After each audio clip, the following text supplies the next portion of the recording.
This is 3 News Daily.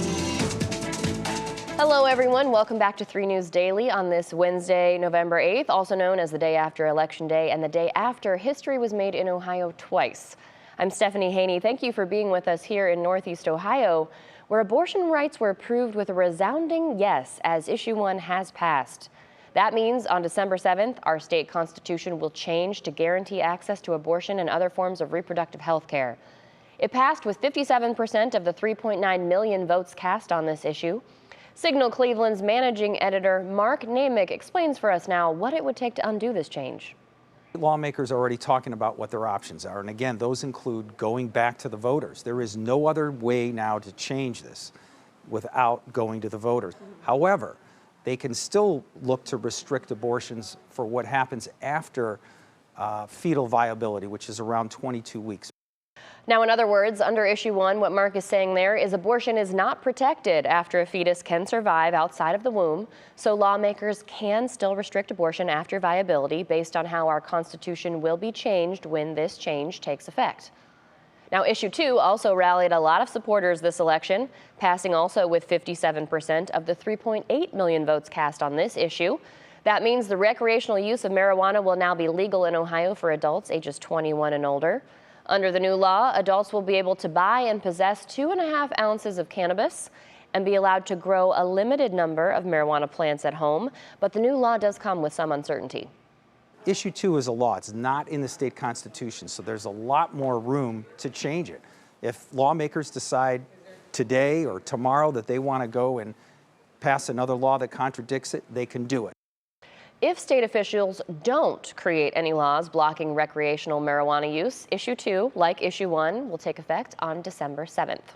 And that actually brings us to our question of the day. You know, politicians are suggesting that Issue 2 is a jumping off point for legalizing recreational marijuana use for adults in Ohio. So we want to know, what changes would you make to improve the new law? Post your comment to the WKYC Facebook page and we'll talk about it during 3 News at 4 and 3 News at 5. Now, in the city of Cleveland, voters have said no to Issue 38, also called the People's Budget Charter Amendment.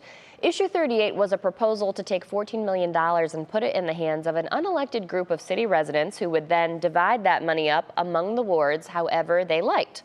Cleveland City Council member Blaine Griffin praised the voters' decision, saying the council worked hard to get the message across that Issue 38 was not the right way to decide how to spend taxpayer money.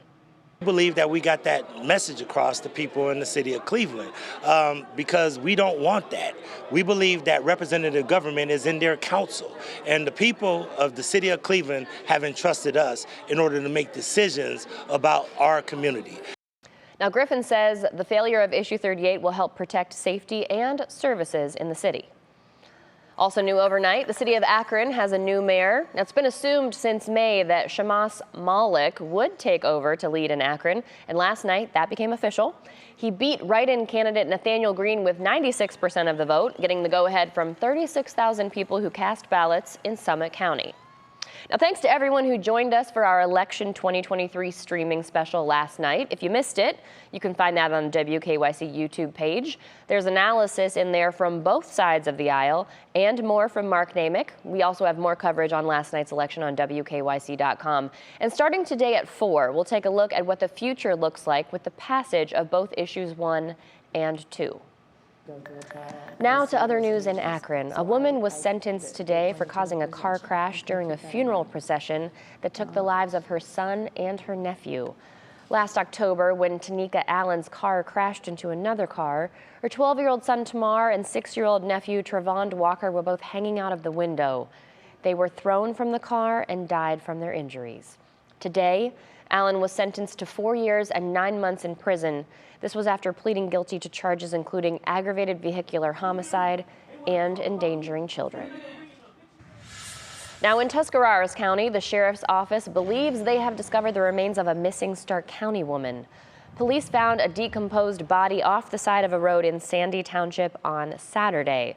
The department is now awaiting forensic analysis, and we'll tell you more when they share those details with us. Now, in Solon, we told you yesterday that Nestle is planning on laying off 77 employees. Well, the company says this is to try to stay ahead of the changing market and consumer trends. Now we can tell you that the layoffs will start December 31st and are expected to continue through August of next year. In a statement, Nestle tells 3 News, "We are committed to supporting all people impacted throughout this transition. Solon continues to be an important hub for many of our U.S. businesses." Now, in lighter news, in Painesville, a dog and his family are reunited today. This is after the pup got stuck on a riverbank. This is thanks to a sharp pair of eyes and a good Samaritan. And now the dog is back inside where it's warm. And Kaitor K has this story. Oh my gosh, he's cold. An old Painesville dog finds himself in a chilly predicament Tuesday morning. Lucky for midnight, an officer spotted him stranded on the banks of the Grand River. Drove around to the that side of the bank and tried to reach the dog from the bank, and you couldn't get to it with brush and trees down. A nearby fisherman watching the struggle then offers up his boat and takes emergency responders across the river to save Midnight. It was an old dog and very cold. It had been out there for a while, and it was shivering and very happy to get on the boat and make its way across back to the other side of the river. They run Midnight's tags and quickly get him reunited with his family. Myself being a dog owner, it couldn't have been happier for me to reunite somebody with their lost dog. I could tell the lady was elated when she came. She was relieved to get her dog back, and that warmed my heart. Kaitor K, 3 News. Oh, will you look at that sweet little buddy. Now, Midnight's owner said she'd been looking for him, but had no idea where he wandered to until she got the good news from officers that he was found and unharmed, thankfully, for that fisherman. All right, now speaking of things being cold, with winter around the corner, we have learned Coats for Kids Cleveland is making a big change. It will not be collecting used coats. Instead, the organization is asking for financial donations only so they can provide warm coats for kids in need. You know, it was a huge undertaking in terms of getting collection barrels out and participating locations, and then having a way to then pick up the coats that had been donated and get them back. The benefit of new coats is that we're able to order and purchase exactly what we need.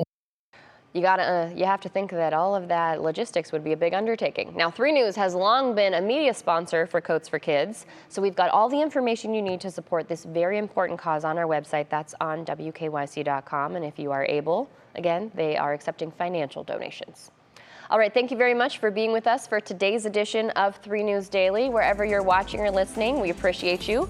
Have a great day, and we'll be back tomorrow with more of what matters most to you in Northeast Ohio.